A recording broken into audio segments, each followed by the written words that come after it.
स्वागत है आपका हमारे चैनल पर। मैं हूं आपके साथ शिप्रा सैनी। महाराष्ट्र से बड़ी खबर है। महाराष्ट्र के पूर्व मुख्यमंत्री देवेंद्र फडणवीस ने एक बड़ा दावा कर दिया है। उन्होंने कहा है कि आने वाले वक्त में यानी भविष्य में महाराष्ट्र में बीजेपी अकेले दम पर वहां सरकार बनाएगी। यह बड़ा दावा महाराष्ट्र के पूर्व मुख्यमंत्री देवेंद्र फडणवीस ने किया है। आपको बता दें, नासिक से दरअसल एनसीपी के पूर्व एक विधायक बालासाहेब सानप ने हाल ही में पार्टी को ज्वाइन किया है, जिसके बाद देवेंद्र फडणवीस का यह बयान सामने आया है।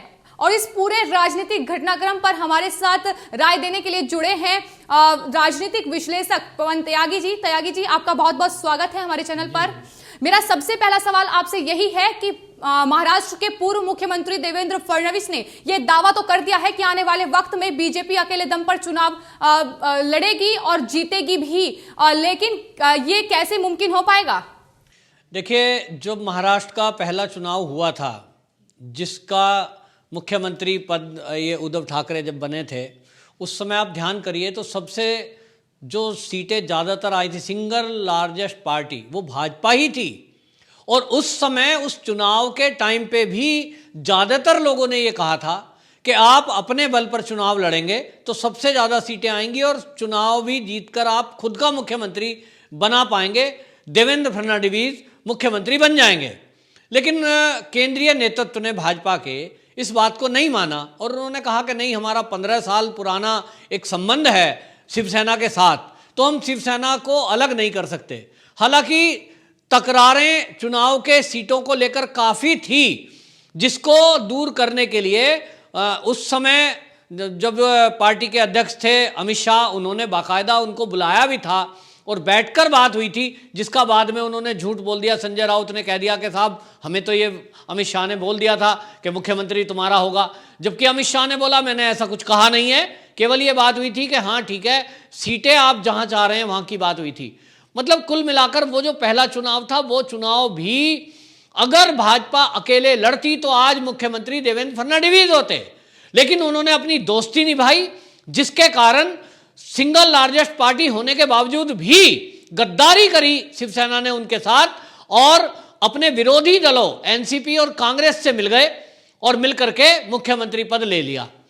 इसी बात पे अड़बंदी कर रहे थे, मुख्यमंत्री बनना है, जबकि अपनी जो विचारधारा है, हिंदुत्ववादी विचारधारा है, राम मंदिर की विचारधारा है, देशभक्ति की विचारधारा है, उसको शिवसेना ने एक साइड कर दिया। और इसीलिए आप देखिए कि जब से उद्धव ठाकरे मुख्यमंत्री की कुर्सी पर बैठे हैं, पद तो मिल गया, लेकिन उन्होंने अपने पार्टी का मूलभूत सिद्धांत वो कहीं साइड कर दिया। पालघर का मुद्दा आया, संतों की हत्या हुई, मांग उठी कि उसकी जांच होनी चाहिए, कोई जांच ठीक से नहीं हुई और चार्जशीट दाखिल नहीं हुई 90 दिन तक। सारे देश में आक्रोश हुआ, संत समाज में आक्रोश हुआ। सब लोग कह रहे थे कि ये बाला साहब ठाकरे की ही शिवसेना है क्या? ऐसे होता है क्या? कह रहे भाई, आम राज्य भी कहीं है, वहां संतों की अगर हत्या हो रही है तो उसमें मुख्यमंत्री संजीदा है ही नहीं। बहुत ज्यादा किरकिरी हुई थी और तब से लेकर हम देखते आए कि किस तरह से ये शिवसेना गर्त में जाती जा रही है और इनके साथ मिलकर एनसीपी और कांग्रेस तो पहले से ही कहीं नहीं है, कांग्रेस तो वहां थी ही नहीं, ये तो साथ मिलकर जब सारे दल एक साथ मिल गए अब तो सत्ता पाए हैं ये, वरना तो इनमें से एक एक करके अगर आ जाएं कोई भी वहां भाजपा को हरा ही नहीं सकता। और भाजपा का चुनाव जो हुआ है महाराष्ट्र का, वो तो धोखाधड़ी है कि जनता का जो वोट प्रतिशत है वो और ज़्यादा जो सीटें मिली वो भाजपा को मिली, बाद में विरोधी दल सारे मिल गए। तो देवेंद्र फडणवीस का ये कहना कि अगला जो चुनाव होगा अब वो चुनाव भाजपा अपने दल पर लड़ेगी और अच्छा है कि ये तीनों एक साथ लड़ें, महाविकास आघाड़ी, क्योंकि तीनों लड़ेंगे तो अभी पिछले चुनाव में तो एक दूसरे को गाली देकर के वोट ले ली। कांग्रेस कह रही थी एनसीपी खराब है, शरद पवार ने भ्रष्टाचार किया है, जमीनों के इनके नेताओं ने घोटाले किए हैं। एनसीपी कांग्रेस को गाली दे रही थी कि यहाँ तो वंशवाद है, यहाँ तो राहुल गांधी और सोनिया की चलती है, कांग्रेस बेकार है। एनसीपी को लोगों ने वोट दे दी कि भाई ठीक है, ये तो कांग्रेस के, और दोनों दलों को गाली देकर शिवसेना सत्ता में आई। शिवसेना के मंच के भाषण सारे उद्धव ठाकरे के सुन लो, संजय राउत के सुन लो, तो वो क्या कह रहे थे? वो एनसीपी को गाली दे रहे थे, वो कांग्रेस को गाली दे रहे थे। और एक दूसरे को गाली दे दे के कुछ सीटें ले आए, मिलकर के सरकार बना ली। अब जो चुनाव आएगा उसमें क्या बोलेंगे? उसमें तो भाजपा सामने रहेगी। भाजपा को क्या गाली देंगे? भाजपा की क्या बुराई करेंगे? भाजपा का विकास कार्य जो केंद्र करना चाहता है, इन्होंने अड़ंगे अटकाए।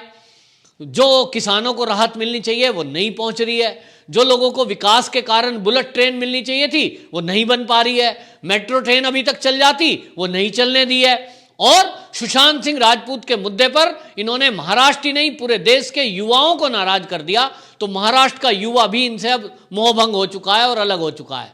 देश के प्रदेश के लोग महाराष्ट्र के वो अपने को ठगा महसूस कर रहे हैं कि हमने वोट इसलिए दी थी कि शिवसेना और भाजपा एक हैं और मुख्यमंत्री भाजपा का होगा, तो इसलिए हमने वोट दी थी। लेकिन वहां तो बन गया शिवसेना का, और सत्ता में चल किसकी रही है? तो एनसीपी वालों की, कांग्रेस की। तो अब पब्लिक अपने को ठगा महसूस कर रही है। और इसलिए देवेंद्र फडणवीस ने जो कहा है कि अच्छा है, मेरी इच्छा है, मैं चाहता हूं कि ये तीनों दल एक साथ लड़ें, अलग अलग लड़ेंगे, फिर ड्रामा करेंगे, फिर झूठ बोलेंगे, फिर एक दूसरे को गाली देंगे, जनता की वोट लेंगे और मूर्ख बनाकर फिर सत्ता प्राप्त करेंगे। तो अच्छा है कि एक साथ लड़ें, क्लियर तो हो जाएगा कि भाई ये सब एक दल हैं और भाजपा इनके विरोध में बची है। तो भाजपा के बारे में ये कुछ नहीं बोल पाएंगे और इसलिए जनता इनको सबक सिखाएगी। महाराष्ट्र की मैं बता रहा हूं, जनता अपना मन बनाए बैठी है कि चुनाव जल्दी से जल्दी हो, जब भी हो हम इनको उखाड़ फेंकेंगे और ये बताएंगे कि तुमने जो गद्दारी की है हमारे साथ, क्योंकि वोटरों के साथ गद्दारी हुई है, तो उसका सबक इनको सिखाया जाएगा। वास्तव में अगली जो सत्ता है, अगला जो मुख्यमंत्री है वो देवेंद्र फडणवीस या भाजपा का कोई भी हो, भारी बहुमत से वो सरकार बनाने जा रहे हैं। त्यागी जी, मेरा अगला सवाल आपसे ये है कि दरअसल देवेंद्र फडणवीस पहले ही एक बड़ा झटका एनसीपी को दे चुके हैं। एनसीपी के जो प्रदेश अध्यक्ष हैं जयंत पाटिल, उन्होंने ये दावा किया था कि दरअसल 10 जो भाजपा के बड़े नेता हैं, विधायक हैं, वो उनके संपर्क में हैं। लेकिन वहीं दूसरी ओर जिस तरीके से ये नासिक के पूर्व विधायक बाला साहेब सानप बीजेपी में शामिल हुए हैं, मुंहतोड़ जवाब कहीं ना कहीं देवेंद्र फडणवीस ने एनसीपी और साथ ही शिवसेना को दे दिया है। इस पर आप क्या कहेंगे? देखिए, चुनाव हुए अब इतना समय हो चुका है और जोड़ तोड़ की कहीं गुंजाइश है नहीं कि वो बीजेपी के कुछ लोग टूट के आ जाएं। और जैसा देवेंद्र फडणवीस ने बयान दिया है कि जो समझदार नेता हैं, राजनीति में जो समझदारी रखते हैं, परिपक्व हैं, वो समझते हैं कि देश का भविष्य, देश का वर्तमान वो मोदी जी के नेतृत्व वाले भाजपा में है। तो कोई मूर्ख ही होगा जो भाजपा को छोड़कर कहीं ज्वाइन करेगा। हो सकता है किसी लालच में, किसी स्वार्थ में, कोई अपना काम कराने के लिए छुटभैया कोई नेता इनको ज्वाइन कर ले। लेकिन जिसको ये लगता है कि भविष्य में विधायक का इलेक्शन लड़ना है या सांसद के लिए खड़ा होना है, वो इतनी मूर्खता कोई नहीं करेगा अब देश में। क्योंकि इस देश में अब ये दिख रहा है, आप देख लीजिए जितने चुनाव इस समय हो रहे हैं, चाहे वो ग्राम सभा के हो रहे हैं, चाहे वो जिला पंचायत के हो रहे हैं, कश्मीर जैसी जगह में भाजपा सिंगल लार्जेस्ट पार्टी बनकर उभरती है, जहां आज तक कोई एक भी सीट नहीं थी। इतनी भारी बहुमत में आना पहले चुनाव में, जो कि धारा 370 हटने के बाद हुआ, ये बताता है कि भाजपा और मोदी में लोगों का विश्वास जमा है। और जहां भी चुनाव हुए हैं देश में, चाहे वो नगर निगम के हो रहे हैं, हैदराबाद को आप ले लीजिए, ग्रामीण अंचल को आप ले लीजिए, सब जगह भाजपा ही भाजपा हो रही है। तो भाजपा में, मोदी में लोगों का विश्वास जमा है और इसलिए कोई मूर्ख व्यक्ति ही भाजपा को छोड़कर डूबती नाव में सवार करेगा। और ये डूबती नाव है कांग्रेस, डूबती नाव है एनसीपी, और ये शिवसेना तो गई। शिवसेना तो अपने पैर पर इसने कुल्हाड़ी मारकर अपने लिए खड्डा इतना गहरा खोद लिया है कि अब ये दोबारा कहीं आनी नहीं है। क्या मुंह दिखाएंगे शिवसैनिक जब चुनाव में जाएंगे? जनता से क्या बोलेंगे कि हम वही हैं जिन्होंने सुशांत के मुद्दे पर कोई फैसला नहीं होने दिया, हम वही हैं कि हमारे को तू बोलने पर हमने केस दर्ज कर दिया, हमने रिपब्लिक को फर्जी टीआरपी केस में फंसा दिया, क्योंकि हम वही हैं जो ये न्यूज चैनलों से समझौता कर देते हैं किन्हीं से, रिपब्लिक को बंद करने के लिए, देशभक्त पत्रकार को पकड़ने के लिए। क्या मुंह दिखाएंगे? पालघर के मुद्दे पर क्या शिवसैनिकों के पास कोई जवाब है कि तुम 90 दिन तक एक संतों की हत्या के बारे में चार्जशीट दाखिल तुम्हारी पुलिस नहीं कर पा रही है, दूसरी तरफ आप घंटों घंटों एक चैनल को बंद करने के लिए उनके पत्रकारों को और बड़े बड़े अधिकारियों को थाने में बिठा के रखते हो। किस तरह का दोहरा चरित्र है आपका? कहां गया आपका हिंदुत्व? कहां गया आपका बाला साहब ठाकरे वाली शिवसेना का जो असली कर्तव्य है? तो जनता इनसे पूछेगी, ये मुंह नहीं दिखा पाएंगे अगले चुनाव में। और इसलिए देवेंद्र फडणवीस ने जो कहा है, इसी में दम है कि परिपक्व नेता कोई नहीं जाएगा। छुटभैया कोई गली मोहल्ले के छोटे मोटे लीडर हों, ये किसी को बहका लें, कोई चला जाए, चुनाव का घोषणा पत्र होने दीजिए। ये तो बीजेपी है, जोड़ तोड़ नहीं करती है, वरना अभी तक तो महाराष्ट्र में ही सरकार गिर गई होती। तो चुनाव आएगा, आप देखेंगे कि एनसीपी, कांग्रेस और शिवसेना को छोड़कर कितने लोग भाजपा ज्वाइन करेंगे। बहुत लंबी लाइन है। मेरे भी महाराष्ट्र में दोस्त हैं, मुंबई में बहुत पत्रकार हैं, मित्र हैं, वो बताते रहते हैं कि लोग अंदर अंदर घुटन महसूस कर रहे हैं कि जो शिवसेना थी, रियल शिवसेना, वो तो आज रही नहीं, उसका तो कांग्रेसीकरण कर दिया इन लोगों ने। तो केवल पद के लिए, सत्ता के लिए अपने सारे सिद्धांतों को दरकिनार कर दिया है।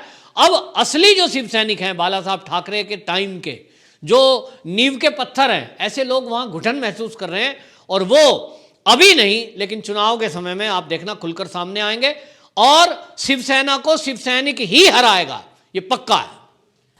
तो त्यागी जी, जिस तरीके से आपने कहा कि शिवसेना को आने वाले वक्त में शिवसैनिक ही हराएगा, लेकिन दूसरी ओर वहीं इस बात का अंदाजा इससे भी लगाया जा सकता है कि दरअसल बीजेपी देश में कितनी मजबूत है, इसका साफ तौर पर नमूना यह देखने को मिलता है कि दरअसल विपक्ष को देश के हर एक राज्य में कहीं ना कहीं एकजुट होना पड़ रहा है। तो देश में बीजेपी कितनी मजबूत है, ये साफ तौर पर दर्शाता है कि विपक्ष अब एकजुट होने में जुटा है, सिर्फ और सिर्फ एक सिंगल पार्टी के खिलाफ, बीजेपी के खिलाफ। फिलहाल आपने इस पूरे मुद्दे पर अपनी राय दी, उसके लिए आपका बहुत बहुत धन्यवाद।